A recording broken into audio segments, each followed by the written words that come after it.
জাফরুল্লাহ ভাই হচ্ছে মুক্তিযুদ্ধের চেতনা। মুক্তিযুদ্ধের সঠিক চেতনা কি, এটা জাফরুল্লাহ ভাইকে দেখে বুঝতে হবে। ব্যাংকে তারল্য সংকট বেড়েছে, দ্রব্যমূল্য বেড়েছে, বিদেশে অর্থ পাচার আরো বেশি বেড়েছে।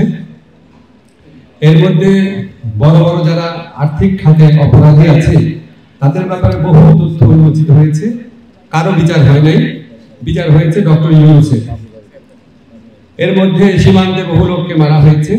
বাংলাদেশের প্রতি ভারতের যে আগ্রাসনবাদ সেটা আরো প্রকটভাবে প্রতিফলিত হয়েছে। এত এত অন্যায়, অনিয়ম এবং অসন্তোষের কারণ ঘটেছে। প্রতিটা ক্ষেত্রে আমরা জাফরুল্লাহ ভাইকে মিস করেছি। মনে হয়েছে জাফরুল্লাহ ভাই যদি থাকতো এই সমস্ত কিছু প্রতিবাদ আরো অনেক জোরালো ভাবে হতো। আমি কারো মৃত্যু বার্ষিকীতে বাড়িয়ে বলার রেওয়াজ আছে, আমি জাফরুল্লাহ ভাই সম্পর্কে বাড়িয়ে বলার কোনো জায়গা খুঁজে পাই না। কারণ আপনারা নিজেরা লক্ষ্য করে দেখবেন, উনার মৃত্যুর পর সত্যি সত্যি আমাদের যে সিভিল সোসাইটির মুভমেন্ট, নাগরিক আন্দোলন, এমনকি টু সাম এক্সটেন্ট পলিটিক্যাল আন্দোলনও কিছুটা দিকভ্রান্ত হয়েছে, অনেকটা গতি হারিয়েছে। উনি একজন ইররিপ্রেসিবল পারসন, উনার কোনো সাবস্টিটিউশন হয় না। এটা ফিল করি, দুঃখ লাগে, খারাপ লাগে। আবার মাঝে মাঝে মনে হয় যে আমাদের দেশে তরুণ প্রজন্মকে, আগামী প্রজন্মকে খুব গর্বের সাথে বিনা দ্বিধায় একটা লোকের কথা আমরা অন্তত বলতে পারি, এই জীবন জাফরুল্লাহ ভাই যাপন করে গেছেন। রেজওয়ানা একটু আগে বলেছেন জাফরুল্লাহ ভাই আজীবনের মুক্তিযোদ্ধা। আমি ওনার সম্পর্কে অনেক আগে থেকেই বলি, জাফরুল্লাহ ভাই হচ্ছে মুক্তিযুদ্ধের চেতনা। মুক্তিযুদ্ধের সঠিক চেতনা কি, এটা জাফরুল্লাহ ভাইকে দেখে বুঝতে হবে।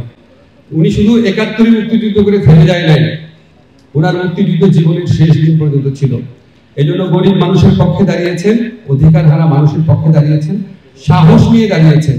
কখন কোন সরকার ক্ষমতায় এসব হিসাব করে, মানুষ কি বলবে এসব হিসাব করে, বিপদে পড়লাম নাকি এগুলি বিবেচনায় নিয়ে কখনো চুপ, কখনো সরব, কখনো একটু চুপ, কখনো বেশি চুপ, এগুলি জীবন যাপন করেন নাই।